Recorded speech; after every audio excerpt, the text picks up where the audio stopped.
Paz do Senhor, irmãos. Que a graça de Jesus esteja com todos nessa noite. E eu fico feliz porque eu quero dividir a minha fala aqui em dois momentos. Num primeiro momento, eu vou falar com vocês de um título que eu coloquei assim, Novidades da Antiguidade. Porque eu teria o privilégio de estar 2 dias com muitos irmãos aqui da Igreja Batista Atitude em Israel, em setembro. Eu não sei quantos já estão inscritos nisso aí, ou quantos estão sabendo disso. E nós vamos estar ali explicando a Bíblia da melhor maneira que eu gosto. Usando a palavra numa mão e o dedo na outra. Aqui eu preciso do PowerPoint. Lá eu só vou precisar do PowerPoint. Só do poder, tá bem? E depois o pastor Josué, creio que vai dar mais informações a esse respeito para vocês. Mas para aguçar um pouquinho o que é ir para Israel, porque não é apenas um passeio, eu quero mostrar para vocês um pouco das últimas novidades arqueológicas, por isso que eu estou chamando novidades da antiguidade. Os últimos achados arqueológicos do ano passado para cá, que nós tivemos assim, que estão ajudando a não somente confirmar a historicidade da Bíblia Sagrada, mas também a esclarecer vários pontos da Bíblia Sagrada. E depois, no segundo momento, eu vou fazer uma reflexão espiritual aqui. Pode colocar aqui, por gentileza, a apresentação? Ah, está lá, não é? Pensei que ia mostrar nesse do meio aqui. Novidades da Antiguidade. O que os achados de 2019 e início de 2020 têm nos ajudado? Em primeiro lugar, quantos viram esse artigo aí que saiu na revista Galileu há pouco tempo ou ouviram falar dele? Deixa eu ver. Alguns, né? Leiam comigo, olha lá. Templo de 3.000 anos descoberto em Israel põe em xeque textos da Bíblia. Eu estava saindo de Israel agora no mês passado, quando mandaram para mim várias pessoas, olha, você viu que a revista Galileu publicou, como é que responde isso? Eu li o artigo, mas até alguém falou que eu parecia que estava até um pouco nervoso no vídeo ali, indignado, talvez seria a palavra mais correta, como que o jornalismo sensacionalista pode querer colocar em descrédito a palavra de Deus. Eu falei assim, gente, é pena que eu já estou com o meu horário de voo saindo, senão eu ia voltar para Jerusalém agora, ia filmar nesse lugar para dizer que não tem nada a ver isso, pelo contrário, o achado ajuda a esclarecer a Bíblia Sagrada. Olha o que a revista colocou, e eu vou falar com vocês o que é a verdade. Eu tenho que apontar para algum lugar específico aqui, que ele não... Agora foi. O que teve de novidade é que a partir do ano 2012, começaram umas escavações num sítio arqueológico de Tel Motzá, que fica perto de Jerusalém. E o que eles descobriram? Qual foi a novidade? Qual que foi a surpresa? Estes alicerces que vocês estão vendo são restos de um templo pagão que funcionava a 6 ou 8 quilômetros aproximadamente do templo de Salomão em Jerusalém. Então você tinha o templo de Salomão em Jerusalém, dedicado ao Deus verdadeiro, e a 6, 7 quilômetros dali, mais ou menos, um templo pagão em homenagem aos deuses do paganismo. Aqui está a arqueóloga que estava escavando ali, quando essas fotos foram tiradas. Ali ela mostra até na frente, tem um altar. Eu acho que eu não estou apontando para o lugar correto, talvez, né? Só pedir a ajuda do pessoal do som. Eu tenho que apontar para onde aqui? Para lá? Para onde? É para cá que eu aponto? Ah, pronto, já achei, pronto. Obrigado, viu? Eu estava apontando lá para frente. Obrigado, viu? Esse aqui é a doutora Anne Heirecke, perto do altar que eles descobriram lá. Esse era um altar pagão. E aqui eles descobriram muitas estatuetas, por exemplo, da deusa Ashera e de cavalos também, de bestas de carga. Isso é interessante, porque uma besta, no Apocalipse, um dos símbolos do anticristo, é uma besta. Tem uma ligação. Eles encontraram muitas estatuetas de deuses pagãos ali, inclusive da deusa Ashera. Ashera, que na sua Bíblia em português traz como Azera, era a mãe de Baal. E ela era a divindade mais cultuada em Israel em momentos de apostasia. mais cultuada. E ali tinha um altar a Áshera. Inclusive, eles encontraram, por exemplo, perto de Jerusalém, essa mão num túmulo, e junto com a mão uma inscrição em hebraico que diz assim: abençoado seja Iuraum por Yahweh, o seu servo egípcio, e a Áshera, aqui está a marca de sua mão. Então cultuavam ao Senhor Deus de Israel e Áshera do lado. Isso era paganismo. Aqui está a Áshera montada sempre no animal, é assim que ela aparece. E o que esse achado desse templo causou perplexidade aos arqueólogos? Foi apenas isso. Como que um templo pagão, em homenagem a Áshera e outras divindades pagãs, poderia funcionar tão perto do templo de Jerusalém? Essa foi a primeira dúvida. A segunda dúvida: por que Nabucodonosor destruiu o templo de Jerusalém, mas o templo pagão não foi destruído?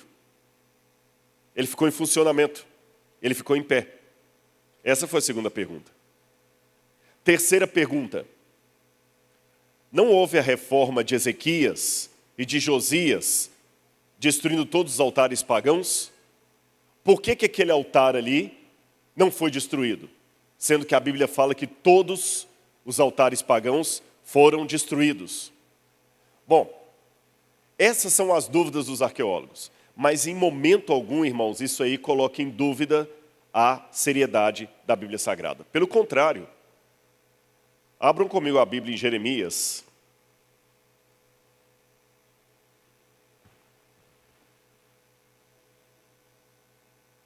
Capítulo 44.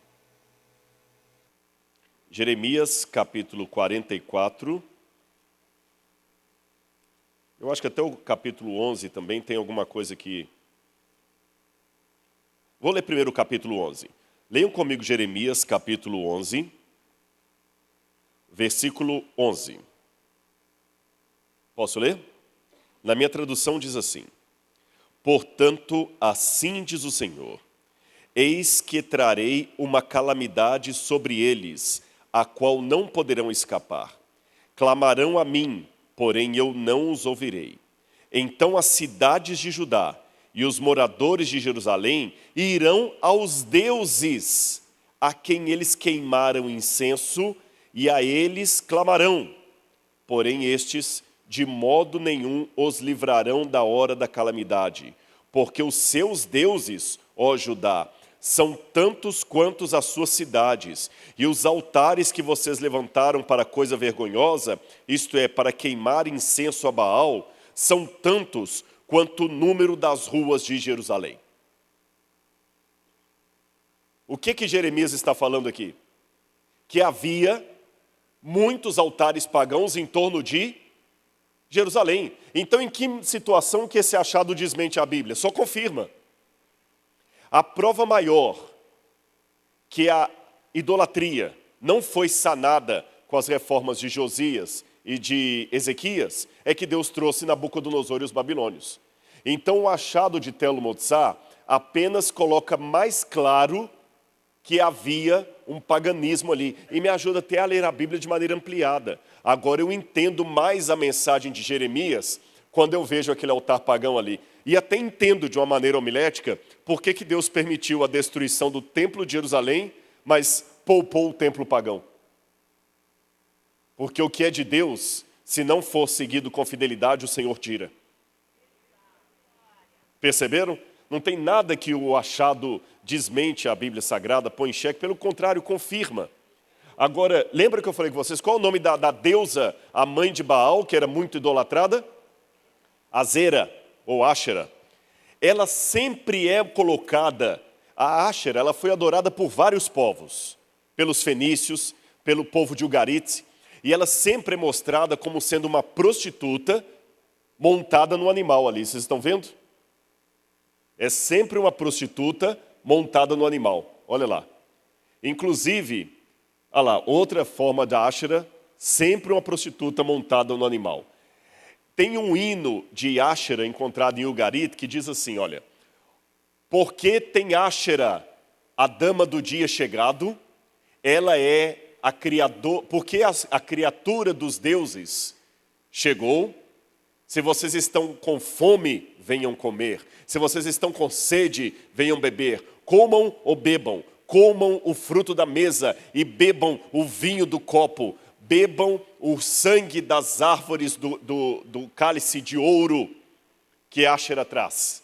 O hino está dizendo que Áxera chega montado no animal e ela dá de beber a todos os reis da terra e todos os deuses o vinho da sua sedução. Aqui eu tenho algumas estatuetas de Áxera e você nota que ela não tem os pezinhos. Por isso que ela sempre se locomovia montada num animal. Esse exemplar aí, inclusive, faz parte da coleção de arqueologia que nós temos lá na Unasp. Agora, curioso, porque quando eu vou ao Apocalipse, capítulo 17, o apóstolo João fala que ele viu uma mulher, uma prostituta, montada sobre uma besta e repleta de vinho, e ela dá a beber dos reis da terra o vinho da sua prostituição. E João fica assustado quando ele vê aquela mulher. Por que João ficou assustado? É simples. João reconheceu naquela mulher uma imagem de Áxera. E João percebeu que a igreja no futuro cometeria os mesmos pecados que Israel cometeu no passado. Israel foi atrás de Áxera, por isso Deus trouxe os babilônios. O cristianismo no futuro também iria atrás da apostasia e por isso Deus traria a perseguição. E quando é perguntado para João quem é essa mulher, João pergunta quem é essa mulher, o Espírito diz, a mulher que viste, João, é aquela que se assenta sobre 7 colinas, é a cidade que domina os reis da terra. Apocalipse 17. Na época de João, qual era a cidade que dominava os reis da terra? Qual era a cidade na época de João que dominava os reis da terra? Atenas? Rio de Janeiro? Roma. E olha essa moeda aqui, mostrando Roma e uma mulher sentada sobre 7 colinas, como aquela mulher no Apocalipse. Seria quando a igreja entraria em apostasia, infelizmente. E olha, vou mais. Essa mulher foi adorada, a Áxera foi adorada pelos gregos. E os gregos simplesmente a chamavam de Europa. Então vocês veem que a arqueologia ajuda também a entender o contexto da Bíblia Sagrada. Agora deixe-me contar um outro achado interessante. Esse aqui é uma foto tirada de drone do pátio do Domo da Rocha. Aquela cúpula dourada que vocês estão vendo ali é o Domo da Rocha, onde ficava o templo de Salomão e depois o templo que Jesus conheceu no Novo Testamento. Aqui embaixo você tem a Mesquita de Al-Aqsa. Esse quadrado que vocês estão vendo, esse caixote, se os arqueólogos escavarem ali, eles proclamam a Terceira Guerra Mundial. Não dá para escavar ali. Mas como a gente queria escavar ali para mostrar a questão do templo e tudo mais. Mas olha como é que o Espírito de Deus trabalha. Já que os arqueólogos não podem trabalhar ali, porque os muçulmanos não deixam, olha o que aconteceu. Os próprios administradores do Domo da Rocha fizeram uma escavação clandestina para fazer uma reforma. Clandestina. E começaram a tirar lá dezenas e dezenas de caminhões de entulho. Justamente no lugar onde ficava o templo. E quando eles tiraram o entulho dali, o professor Gabriel Barcay, que é esse que está em pé ali de azul, falou, espera aí, ele é arqueólogo, não podemos escavar no monte do templo. Mas se eles estão tirando a terra do monte do templo, nós podemos peneirar. Eles foram onde a terra foi colocada, só entulho do templo. E quando escavaram lá, inclusive, eu participei dessas escavações também. Olha, leiam comigo uma passagem, Salmos 102, 13 e 14. Vocês entenderam o que aconteceu, né? Os muçulmanos tiraram centenas, não foram dezenas, centenas de caminhões de entulho ali do lugar onde era o templo. e espalharam essa montanha de entulho num lugar. Então o professor Gabriel Barcay falou, olha, nós não podemos escavar lá, mas eles jogaram fora, a gente pode peneirar isso aqui. É Salmo 102, versículos 13 e 14.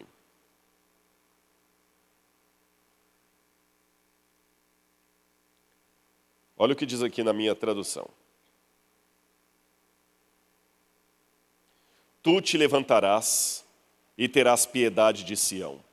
É o tempo de te compadeceres dela. E já chegou a sua hora, porque os seus servos amam até as pedras de Sião e se compadecem do seu pó. A arqueologia também tem espiritualidade. Os servos de Deus amam até as pedras de Sião e se compadecem do seu pó. Foi com base nesse versículo aqui que o professor Gabriel Barcay falou, olha, então vamos compadecer do pó. E começou a peneirar ali. Inclusive eu tive a oportunidade de participar dessa escavação também, de peneirar aquilo ali, e encontramos coisas muito interessantes que ajudam a contar a história bíblica. Por exemplo, ali encontraram esse selo aqui, o anterior, deixa eu voltar aqui. Esse selo, onde está escrito o nome Gedaliahu ben Imer HaKohen, provavelmente irmão de Passur ben Imer. Esse cidadão é mencionado no livro de Jeremias, capítulo 20, versículo 1. Um personagem do livro de Jeremias encontraram um selo dele comprovando que ele existiu realmente. Encontrou também no entulho ali Jerusalém como sendo um centro administrativo, encontraram vários selos, vários carimbos ali também. Encontraram mosaicos que nos ajudam a ver como é que era o pátio do templo quando Jesus pisou ali. Encontraram também uma coluna do templo da época de Jesus. Coisas todas que mostram que realmente havia o templo ali de Jerusalém. Esse selo também interessante, é outro personagem mencionado no livro de Jeremias. Ele é outra expressão, melhor dizendo. Você tem o nome Adoniahu, que é Adonias, e vem a expressão Asher al-Habeit. Asher al-Habeit significa o administrador da cidade. E essa expressão aparece várias vezes na Bíblia, mostrando que Jerusalém tinha um administrador e que era a capital de um reino unificado. Coisa que os críticos diziam que era mentira da Bíblia. Tudo isso foi encontrado lá. Agora, também no ano passado e esse ano, a Universidade Hebraica, junto com a Universidade Adventista do Tennessee, voltaram a escavar a cidade de Laquis, que é mencionada na Bíblia. E olha quanta coisa interessante foi descoberta em Laquis. Esse morro aí é uma cidade dos templos bíblicos. Olha como é que ela era. O que encontraram lá de interessante? Abra a Bíblia comigo em 2 Crônicas, capítulo 11, verso 9. 2 Crônicas,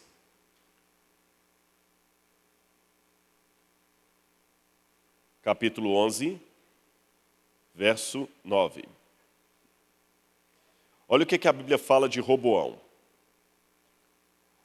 Verso 5. Roboão morou em Jerusalém e para defesa fortificou várias cidades em Judá, a saber, aí fala Belém, Etã, Tecoa.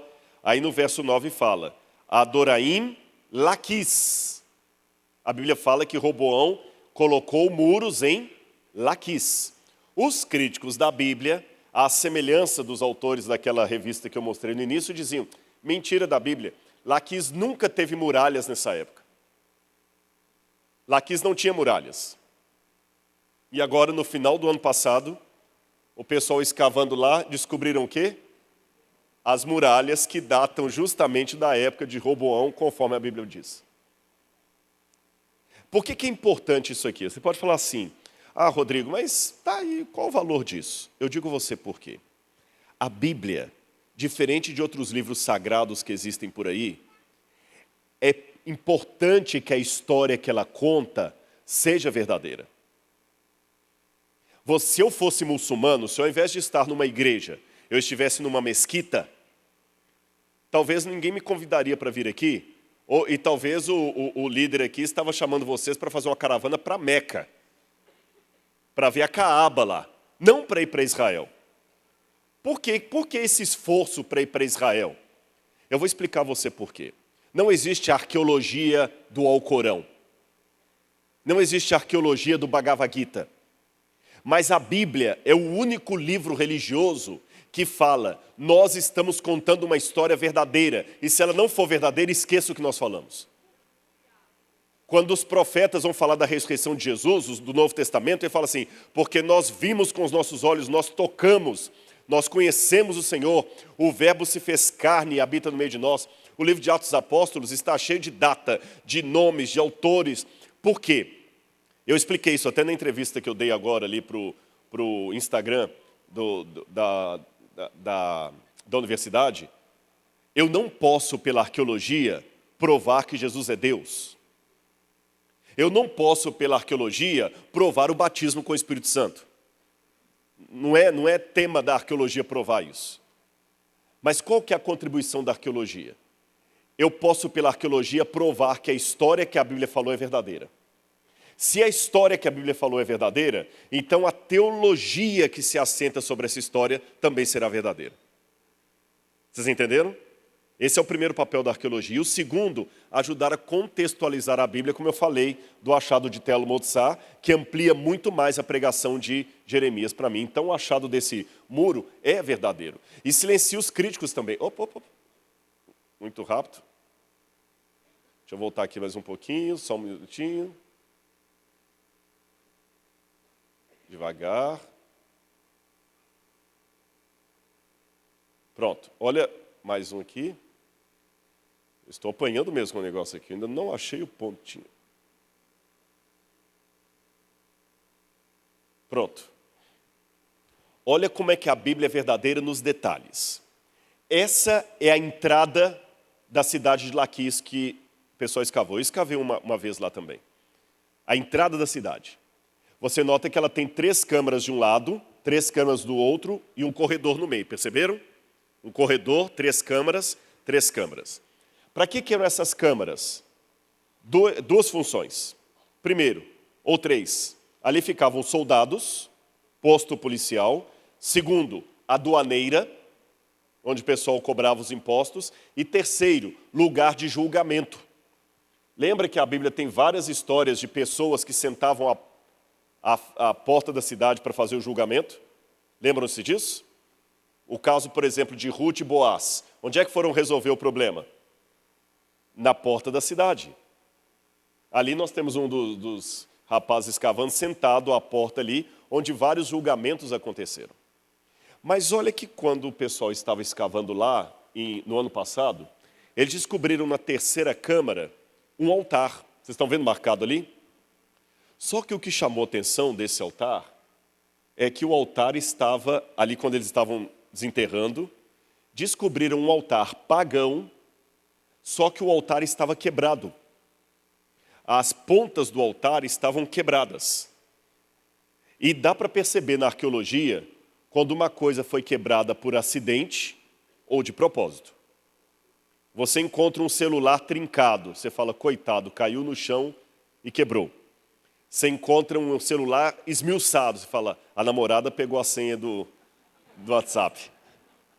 Dá para perceber a diferença. Dá ou não dá? As mulheres ficam assim, dá. Esse altar estava quebrado de propósito. Os cantos dele estavam partidos e ele estava colocado de cabeça para baixo. E em cima dele estava aquela peça do lado direito. Estão vendo uma peça com um buraco no meio? O que vocês acham que é aquela peça? O que vocês acham que é? Vaso sanitário. Mas espera aí. Por que um altar estaria quebrado, colocado de cabeça para baixo e um vaso sanitário em cima? E o curioso é que não encontramos ali nenhum canaleta d'água, nenhuma fossa, nada. Estava um vaso ali em cima. Agora vamos ao que diz a Bíblia, quando fala das reformas de Jeú. Olha o que diz 2 Reis, capítulo 10, verso 27. 2 Reis 10, 27. Quando vai falar das reformas, olha o que diz aqui. 2 Reis, capítulo 10, a reforma de Jeú, verso 27. Olha o que Jeú fez. Tiraram as colunas que estavam no templo de Baal e as queimaram. também destruíram o altar de Baal e derrubaram o templo de Baal, transformando-o numa latrina até o dia de hoje. Viram como é que nas mínimas coisas, tem muita gente que está esperando aquela arqueologia de almanaque, de encontrar a Arca da Aliança, igual a Indiana Jones, encontrar a Arca de Noé no Ararat. Não precisamos disso. Deus é o Deus dos detalhes. É nesses detalhes que Deus fala assim, está vendo o livro que eu mandei escrever? É um livro verdadeiro. É um livro que tem uma história que você pode, de fato, acreditar nela. E agora, em novembro e em julho, agora também, eles encontraram recentemente lá um altar, um templo pagão, em homenagem a Baal, mostrando que realmente a Bíblia tem razão. Aquele é o professor Joseph Gaffin, que eu fui aluno dele. E aqui as estatuetas de Baal, que você entende por que os profetas da Bíblia condenavam tanto esse tipo de idolatria. Gente, aqui são só alguns dos últimos achados. Eu quero adiantar um pouquinho, que eu quero mostrar só uma coisa para vocês. Como é que funciona? Quantos aqui fazem faculdade? Deixa eu ver, quantos estão fazendo a universidade agora? Levanta a mão para eu ver. Vários, né? E vocês sabem que uma das coisas que eu mais me preocupo hoje é como a universidade tem arrancado jovens da igreja.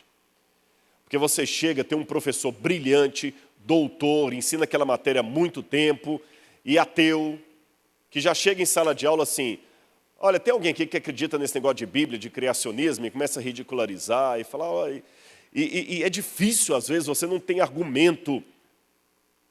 E eu fico triste, porque não mostra o outro lado da moeda. Vou mostrar a vocês como é que a academia, diferente do que falam, até alguém me perguntou uma vez que um professor colocou o seguinte, não, fé é coisa para você usar na igreja lá, quando você estiver cantando e orando lá, você usa a sua fé. Aqui nós usamos o conhecimento científico.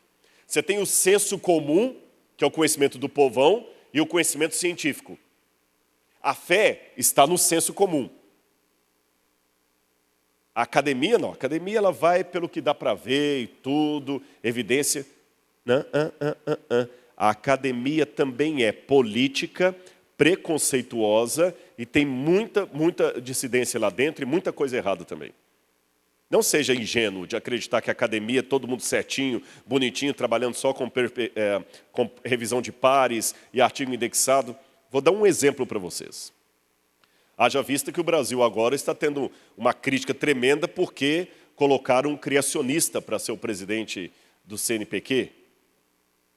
Um homem que foi reitor do Mackenzie, culto, tem uns 2 doutorados, um na Alemanha, só porque é criacionista. Isso é preconceito. Quer dizer, fazer chacota de Jesus no carnaval é liberdade de expressão. Ser criacionista é defeito de caráter. Não merece um cargo no governo. É perigoso. Vou mostrar para vocês como é que a academia pode ser preconceituosa. Olha o que esse professor aqui escreveu. O professor Carl MacArthur, Jr., era professor de Oriente Médio na Universidade Johns Hopkins, nos Estados Unidos, lá em Baltimore. Ele escreveu em 1986. Até 1986, nós não tínhamos nenhuma prova fora da Bíblia que Davi existiu. E olha o que esse erudito falou. A Bíblia é a nossa única fonte de informação sobre Davi. Nenhuma inscrição antiga o menciona, nenhuma descoberta arqueológica pode ser firmemente ligada a ele. Não podemos assumir, portanto, que uma declaração sobre Davi em uma determinada parte da Bíblia deriva de uma fonte primitiva. O Davi de Crônicas, por exemplo, é o Davi idealizado segundo o senso comum e não o Davi da história. Um outro professor da Universidade de Copenhague chegou a dizer o seguinte, procurar a evidência histórica do rei Davi é como procurar a evidência histórica do rei Arthur. Isso é coisa de Bíblia. Aí, pouco tempo depois disso, em 1992, o professor André Lamer, professor de línguas semíticas e epigrafia da Universidade de Sorbonne, um homem conceituadíssimo, disse que achou nessa estela de mecha que está no Museu do Louvre o nome de Davi, a expressão Beit David, casa de Davi. Era uma prova que Davi existiu. Mas olhem o preconceito da academia. Mesmo sendo André Lamer um dos mais respeitados professores da área, ele foi quase execrado do mundo acadêmico. Quase perdeu a cadeira dele porque ele queria afirmar que Davi existiu. Ridicularizaram a tradução dele. Porque ele pegou um pedaço da pedra que estava bem danificado ali, falaram, isso é ridículo, não tem Davi ali não. Esse homem ficou louco. Porque ele querer encontrar o rei Davi é como se eu chegasse aqui e falasse com vocês que eu encontrei indícios da existência de tia Anastácia no sítio do Capão Amarelo. Ninguém de bom senso vai dar ouvidos para mim. Foi assim que soou. André Lamer se ressentiu, ficou quieto, foi humilhado só porque ele queria defender a existência histórica de um personagem mencionado na Bíblia e que a academia tinha certeza que nunca existiu. Um ano depois, aqui foi onde ele achou que encontrou a expressão Beit David. Um ano depois, veio a reviravolta. Por quê? Encontraram em Tel Dan, isso aqui é o artigo científico da época, uma inscrição que trazia o nome de Davi. Essa foi a professora Gila Cook, que era secretária do Hebrew Union College, ela que encontrou essa inscrição lá e o professor Avraham Viram a traduziu e ali está. Hoje, quem for a Israel com a gente vai poder visitar a original dessa pedra lá em Israel. Aí provou, mas gente, na época os críticos ficaram doidinhos. Falaram, não pode ser Davi, é mentira, essa pedra foi falsificada, foi forjada lá. Provou que Davi existiu. Aí, o que acontece? Quando foi agora, no ano passado, saíram 2 artigos científicos. Um deles, esse é o professor André Lamer, um saiu pela Universidade de Tel Aviv. E os articulistas falaram, o professor André Lamer estava caduco naquela época, porque lá não estava escrito Davi, estava escrito Balak. Só que ao mesmo tempo que saiu esse artigo de Tel Aviv, a revista semítica estava publicando um artigo mais especializado, porque eles pegaram a pedra que está no Museu do Louvre, levaram numa programação de computador, que aumentaram como se fosse um microscópio, pegaram a letra vazada e colocaram em alto relevo e concluíram que ali está escrito realmente Davi, casa de Davi. Nós temos agora 2 achados arqueológicos fora da Bíblia que comprovam a existência de Davi e o professor André Lamer, depois de tantos anos, foi vindicado agora no ano passado. Mas vocês viram a frase do professor de Johns Hopkins antes? O Davi da Bíblia nunca existiu. Sabe o que eu aprendo? Em arqueologia, a ausência de evidência não é evidência da ausência. Tem que cavar mais fundo, viu? Pessoal, agora eu só tenho que... Vou passar um pouquinho mais para frente, que o horário está avançado. Depois eu conto mais para vocês. Quem quiser saber mais detalhes, vamos com a gente para Israel, que a gente vai explicar tudo isso in loco lá. Mas eu queria só pegar minha última parte aqui agora. Tá vendo quanta coisa a gente teria para falar ainda? Ó? Mas é bom deixar coisas para frente, que aí se tiver oportunidade a gente volta aqui e complementa. Vamos lá, não está querendo passar? Olha quanta coisa para a gente discutir tudo em Israel. Eu quero que os irmãos agora, para a gente fechar a nossa reflexão aqui, eu quero misturar a arqueologia com a Bíblia. E mostrar algumas fotos que aqueles que forem a Israel vão poder ver com os próprios olhos o lugar que eu vou mencionar aqui. Abram comigo a Bíblia agora no Evangelho de Lucas. Evangelho de Lucas, capítulo 10, versículos 25 em diante. Eu vou ler na minha tradução aqui, os irmãos acompanhem. Lucas 10, 25. Eis que certo homem, intérprete da lei, se levantou com o objetivo de pôr Jesus à prova e lhe perguntou: Mestre, que farei para herdar a vida eterna? Então Jesus lhe perguntou: o que está escrito na lei? E como você a entende? A isso ele respondeu: ame o Senhor, seu Deus, de todo o seu coração, de toda a sua alma, com todas as suas forças e de todo o seu entendimento. e ame ao seu próximo como a si mesmo. Então Jesus lhe disse: você respondeu corretamente. Faça isso e viverá. Mas ele, querendo justificar-se, perguntou a Jesus: quem é o meu próximo? Jesus prosseguiu dizendo: um homem descia de Jerusalém para Jericó e caiu nas mãos de alguns ladrões. Estes, depois de lhe tirar a roupa e lhe causar muitos ferimentos, retiraram-se, deixando-o semi-morto. Por casualidade, um sacerdote descia por aquele mesmo caminho e, vendo aquele homem, passou de largo. De igual modo, um levita descia por aquele lugar e, vendo-o, passou de largo. Certo samaritano que descia o seu caminho passou perto do homem e, vendo-o, compadeceu-se dele. E, aproximando-se, fez curativos nos ferimentos dele, aplicando-lhes óleo e mel e vinho. Depois, colocou aquele homem sobre o seu próprio animal, levou-o para uma hospedaria e tratou dele. No dia seguinte, separou 2 denários e os entregou ao hospedeiro, dizendo: cuida desse homem. E se você gastar alguma coisa a mais, eu te reembolso quando voltar. Então Jesus perguntou: qual desses 3 lhe parece ter sido o próximo do homem que caiu nas mãos dos ladrões? O intérprete da lei respondeu: o que usou de misericórdia para com ele.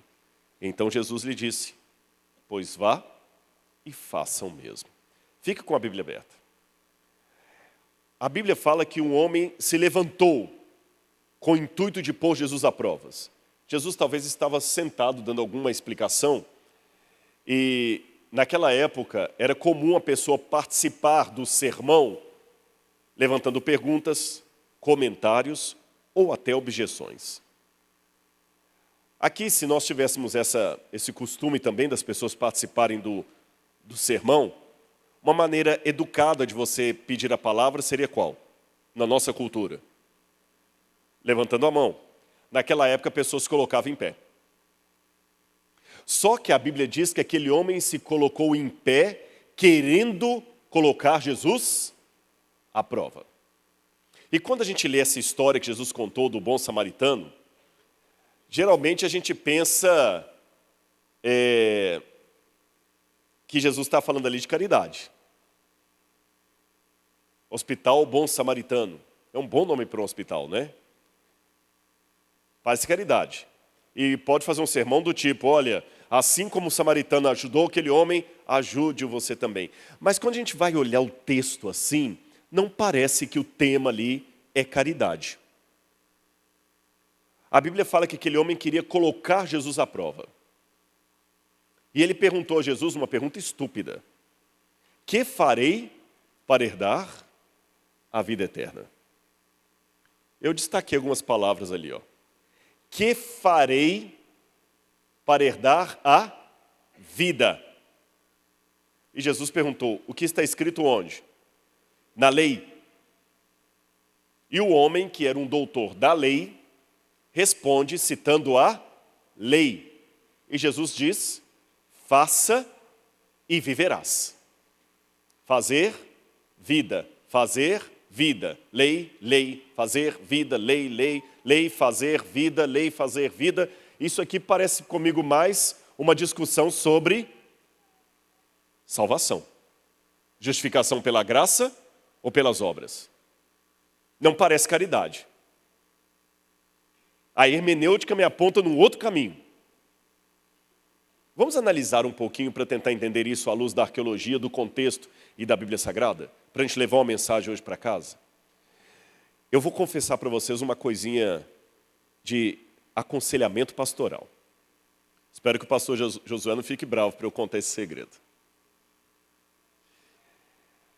Quase todo pastor sabe que ele tem que ignorar os 5 ou 10 minutos primeiro de qualquer conversa de aconselhamento. Sabe por quê? Porque o verdadeiro problema nunca vem à tona no começo da conversa. As pessoas têm a tendência de esconder o problema como criança que esconde um machucado para não passar mertiolate. Eu dou exemplos bíblicos. Adão e Eva. Adão, por que você se escondeu? Ah, porque eu estava nu. Quem te fez saber que estava nu, Adão? Você comeu, foi o fruto proibido. Adão estava nu ou não estava nu? Estava. Eu não estou falando que você mente, você até traz um problema no começo da conversa. Mas não é o problema central, principal. É um problema para disfarçar o verdadeiro problema. A Bíblia diz que aquele homem queria pôr Jesus em provas. E por isso ele fez uma pergunta até estúpida. Que farei para herdar a vida eterna? Ora, para herdar você não faz nada. Você é herdeiro ou não é. Ou seu nome está no testamento ou não está. É isso que é ser herdeiro. Mas Jesus, como bom judeu, respondeu uma pergunta com outra pergunta. Dizem que os judeus são assim, né? Perguntaram a um rabino uma vez, por que vocês judeus respondem uma pergunta com outra pergunta? Ele respondeu, há algum mal nisso? Que farei para herdar a vida eterna? O que está escrito na lei? Na lei manda amar a Deus sobre todas as coisas e ao próximo como a si mesmo. Então por que você está me perguntando? Faz isso aí. Se você acha que tem que fazer alguma coisa, faz. Agora volta seu olho para a Bíblia. Olha o que diz aqui no verso... Olha o que diz aqui no verso 29. Mas ele, completem para mim, querendo justificar-se, querendo sentir-se justo, ele não estava bem com ele mesmo. E aí ele pergunta, quem é o meu próximo? Quem é o meu próximo? É como se falasse assim, olha, tá, fala o que falta na minha conta para eu pagar isso logo e acabar com esse negócio. Eu já amo a Deus. Quem que é o meu próximo, então? O que está faltando? Eu não estou me sentindo bem. Se o senhor está falando para eu fazer isso, então me manda aqui, mostra quem que é o meu próximo aí, para eu já cumprir a lei e ficar livre disso logo. Coitado, ele ainda achava que a lei é que salvava. Ele estava preso a pensar que ele seria salvo por cumprir a lei. E Jesus, como um bom psicólogo, deixou ele raciocinar. Jesus seguiu o raciocínio dele. Vem cá que eu vou contar uma historinha para você. Mas antes de continuar, preste atenção, que eu vou precisar dessa cena no final do sermão. Aqui está o doutor da lei, procurando saber quem que era o próximo, para ele poder ajudar, cumprir com a lei e assim poder sentir-se justo. Entenderam? Quem é o meu próximo para eu ajudar? Fala quanto falta para pagar esse negócio aí, para liquidar isso logo. Já puxando o talão de cheque. Quanto que falta para pagar isso aí? Aí Jesus contou a historinha que vocês leram. Certo homem descia de Jerusalém para Jericó e veio cair na mão dos ladrões. E os ladrões tomaram tudo o que é dele. E o homem estava caído na beira da estrada. Pobre homem. Por que será que aquele homem estava caindo na beira da estrada? De repente eles tinham até adorar em Jerusalém. Tinha boas intenções. Estava voltando da igreja. Tinha acabado de devolver o dízimo dele, a oferta. Tinha voltado para casa feliz, porque viu um sermão que mexeu com ele, e os ladrões o pegaram e o deixaram no meio da estrada. Ensanguentado, aí passa... Quem que é o primeiro que passa na parábola aí? Quem, igreja? Não ouvi ainda quem? Sacerdote.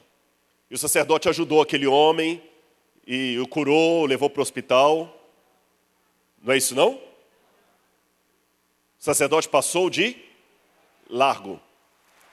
Por que o sacerdote não ajudou aquele homem? Vamos fazer perguntas ao texto. Por que o sacerdote não ajudou aquele homem? Posso responder por quê? Olha para mim aqui, não esqueça nunca mais. O sacerdote não ajudou aquele homem porque ele era fiel à lei de Deus. Ele era fiel a Deus. Não entendi, Rodrigo. Deu um nó aqui agora. O sacerdote pecou porque ele era fiel. Exatamente. Ele era sacerdote. O que a lei de Moisés falava que quando a pessoa estava exercendo como sacerdote, ele tinha que estar sujo, limpo, purificado. E enquanto estivesse purificado, ele não podia ter relação sexual, ele não podia tocar em cadáver, ele não podia tocar em sangue. Que curioso. Se eu estivesse certo, então, Jesus está ensinando com essa história que dá para ser infiel sendo fiel. Viu que paradoxo? Você pode transgredir a lei de Deus cumprindo a lei de Deus. E deu um nó na cabeça daquele doutor, porque lembram, quem é o meu próximo para eu terminar de pagar esse negócio aí já? E Jesus mostrou para ele alguém que, sendo fiel, estava em falta. Não estava amando o seu semelhante. Quem que veio atrás do sacerdote? Quem? Levita. Curioso que, por que o levita não ajudou? Não era pelo mesmo motivo do sacerdote. O levita não estava oficiando no templo. Ele podia cuidar do homem. E quer uma prova que o levita tentou fazer alguma coisa? Olha aqui o que diz. Veja comigo aqui, olha. Lucas capítulo 10, versículo 31. Por casualidade, um sacerdote estava descendo por aquele mesmo... Não ouvi? Um sacerdote estava descendo por aquele mesmo caminho. De igual modo, um levita descia por aquele... Não ouvi. Vamos de novo. O sacerdote descia por aquele mesmo caminho. E o levita por aquele mesmo lugar. Por que um diz que fez por aquele caminho e outro aquele lugar? É que no original grego dá a entender o seguinte. O sacerdote, o homem caído à beira da estrada, essa almofada, essa poltrona aqui. O sacerdote, para não se contaminar, fez isso aqui, ó. Nem passou perto. Já o levita chegou perto, olhou, examinou e não fez nada. Por que será que o levita não fez nada? A resposta talvez esteja aqui. Quem for para Israel vai poder ver restos da estrada romana original que ligava Jerusalém a Jericó. Até hoje existem pedaços dessa estrada romana lá. E ali em cima vocês estão vendo restos de uma fortaleza herodiana e acima dela fizeram uma fortaleza bizantina. E do outro lado da estrada moderna você tem restos de uma... Antes de entrar nisso, eu quero só dizer uma coisa que chamou atenção. Isso aqui do lado de cá é restos de uma pousada do primeiro século, do período do segundo templo. Então, se essa história, que nem toda parábola é história com E, algumas parábolas podem ser baseadas em fatos que aconteceram. Se essa história for uma história que de repente aconteceu de um assalto que Jesus contou, pode ter acontecido por ali. E o que me chamou atenção é que essa estrada que liga Jerusalém a Jericó, ela quase não tinha, a estrada romana eu digo, quase não tinha curvas, olha lá o desenho. E é uma descida, porque Jericó está abaixo do nível do mar em relação a Jerusalém. Está mais baixo. Então isso dá a entender que quem vem aqui atrás consegue ver o que está acontecendo lá na frente. O levita provavelmente vinha atrás e viu o que o sacerdote não fez. Aí vem aquela filosofia. Se o pastor não foi, por que eu tenho que ir? Se o outro não fez... Você já notou como é que tem irmão que ele é especialista em arrumar pessoas para você evangelizar? Mas ele mesmo não vai. Olha, eu encontrei uma pessoa aqui, pastor, vai lá visitar, está doido para vir à igreja. Irmão, eu sou um só, não dá para você fazer uma visita para ele? Se o sacerdote não faz, o que eu vou fazer? Mas, finalmente, vem o nosso herói. Um samaritano que seguia o seu caminho, que significa, olha, veja, o sacerdote descia por aquele mesmo caminho, o levita por aquele mesmo lugar, mas o samaritano seguiu o seu caminho. Ele andava pelas montanhas lá para evitar a estrada, porque ele não podia usar uma estrada que os judeus usavam. Mas quando o samaritano viu aquele homem caído lá, ele tirou de si o preconceito, o medo da rejeição, o medo de receber pedrada, que ele podia ser apedrejado por um judeu ali. Desceu correndo e pegou aquele homem. Sem olhar se tinha problemas ou não. Irmãos, eu não quero aqui criar uma... Dietrich Bonhoeffer falava do mito da graça barata. Ele dizia o seguinte, a graça é de graça, mas não é barata. Eu não estou querendo aqui desdenhar das coisas de Deus, mas aprendam duas coisas. Em primeiro lugar, a gravata não pode ser mais importante que o pescoço que está por detrás dela. Mas tem gente que por causa da gravata corta o pescoço. Entenderam? Até as coisas de Deus, se estiverem no lugar errado, se tornam maldição. Até as coisas de Deus, se estiverem no lugar errado, se tornam maldição. Aquele samaritano pegou o homem, cuidou dele, botou no seu animal e o levou até a hospedaria. E Jesus, ao final, devolve a pergunta para o homem.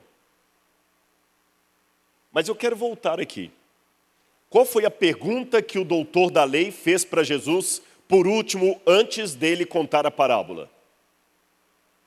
Quem é o meu próximo? E vocês lembram que eu falei, olha, o doutor da lei está perguntando, quem é o meu próximo para eu ajudar? Então aqui está a silhueta do doutor da lei e do outro lado a silhueta do próximo.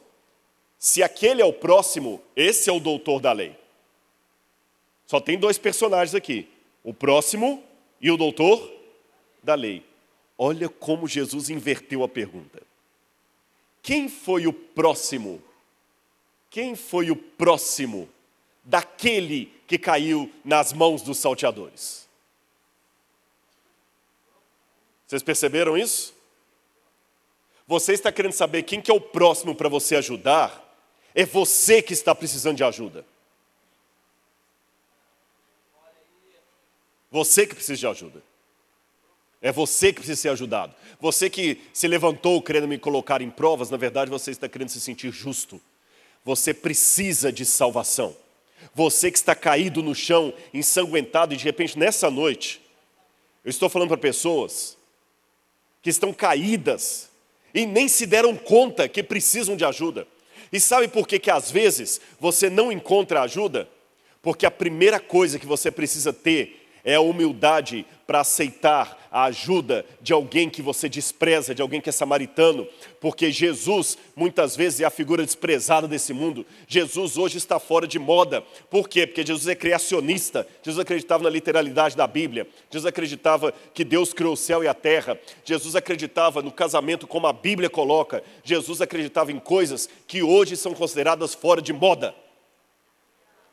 E você tem que ter a humildade para aceitar que esse Jesus, considerado samaritano por muita gente, aliás, ele era chamado de samaritano por alguns judeus, esse Jesus salve você.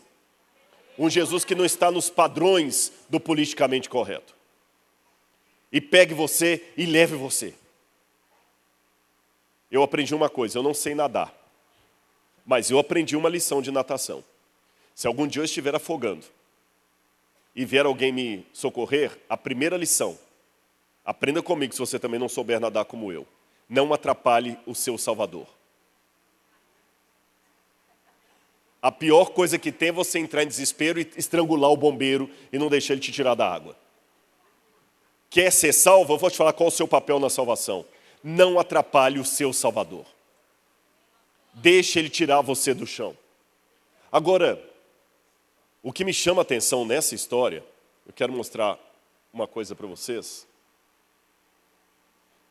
é que se o samaritano é Jesus, aquele homem caído na beira da estrada só podia ser o doutor da lei, o que precisava de ajuda. O que começou a pergunta achando quem que eu preciso ajudar para encerrar essa conta, e era ele que precisava ser salvo, precisava de ajuda. Agora, primeira lição.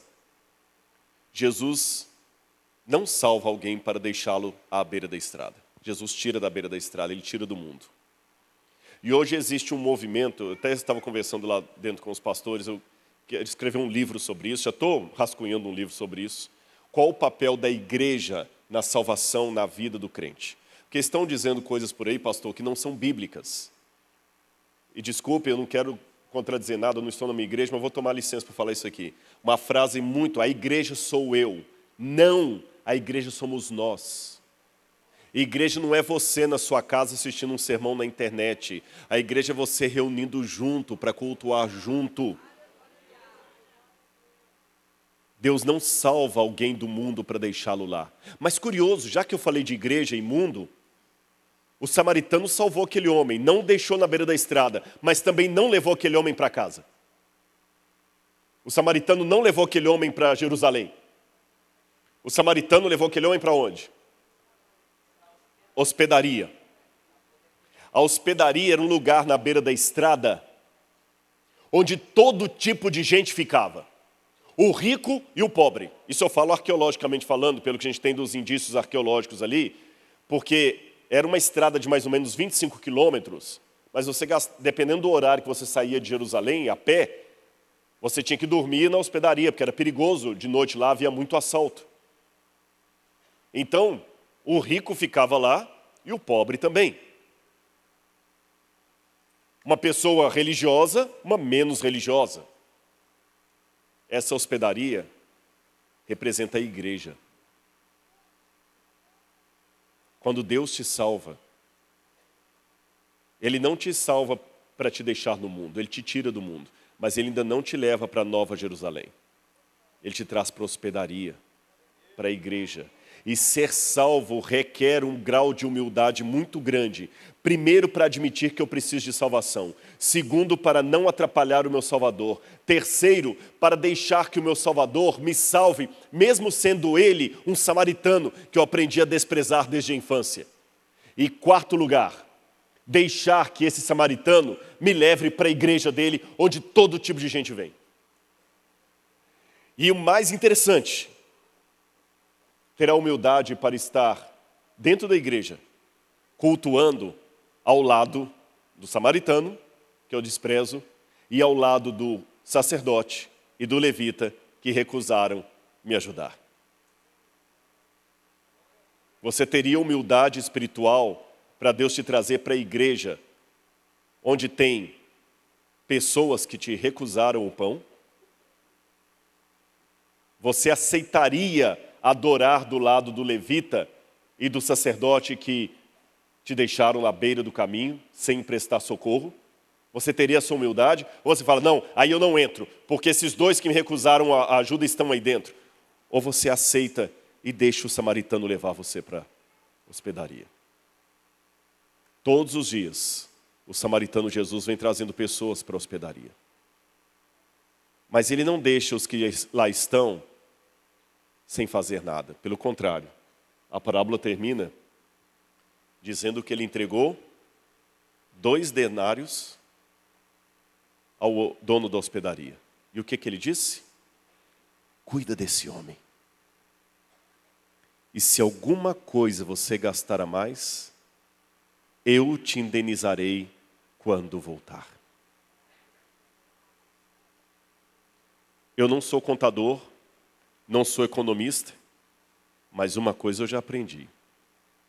Só é indenizado quem fechou a conta no prejuízo.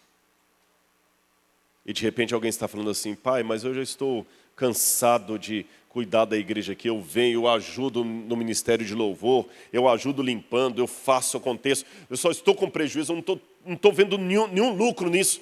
Cuida dele. Senhor, mas estou cansado, já fui visitar lá, ele não converte, a gente vem e visita, a pessoa não vem, ele parece que tem o coração do... Cuida dele. Mas, Senhor, eu estou cansado, dá muita dor de cabeça, a gente prega para ele, daqui a pouquinho o cara está bebendo de novo, está caindo na bebida, eu não tenho mais paciência. Cuida dele. Senhor, mas eu já estou perdendo noite de sono para levar um camarada... Cuida dele. E se alguma coisa você gastar a mais, eu te indenizarei quando voltar. Amém? Que Deus abençoe a sua vida. E coloque hoje no seu coração.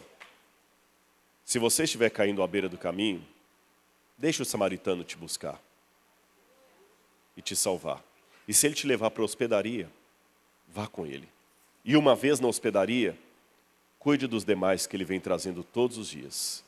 E assim um dia poderemos finalmente sair da hospedaria e voltar para o lar. Que Deus abençoe todos vocês. Amém.